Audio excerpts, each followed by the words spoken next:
tentative de meurtre et entrave volontaire à l'arrivée des secours.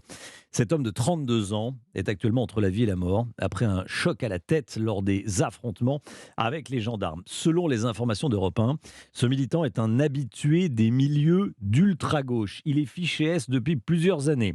L'action des secours a-t-elle réellement été entravée ou pas ?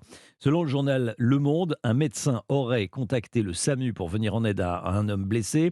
L'opérateur aurait refusé d'envoyer une équipe sur place parce que les forces de l'ordre ne lui auraient pas donné le feu vert.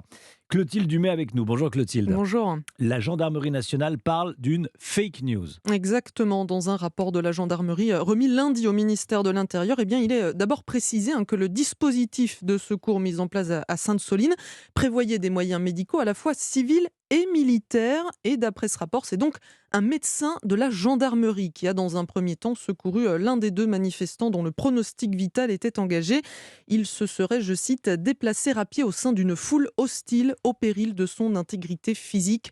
Des informations confirmées par la préfète des Deux-Sèvres qui estime qu'il n'y a pas eu de défaillance et qui parle même ce matin d'une insulte. Dans un communiqué, Emmanuel Dubé rappelle qu'il appartient aux forces de l'ordre de définir si l'arrivée d'un véhicule de secours est possible ou non de façon sûre pour lui et qu'il n'est donc pas surprenant que si ces conditions de sécurité n'étaient pas réunies, eh bien les forces de l'ordre aient pu indiquer qu'un envoi d'ambulance n'était pas possible dans l'immédiat.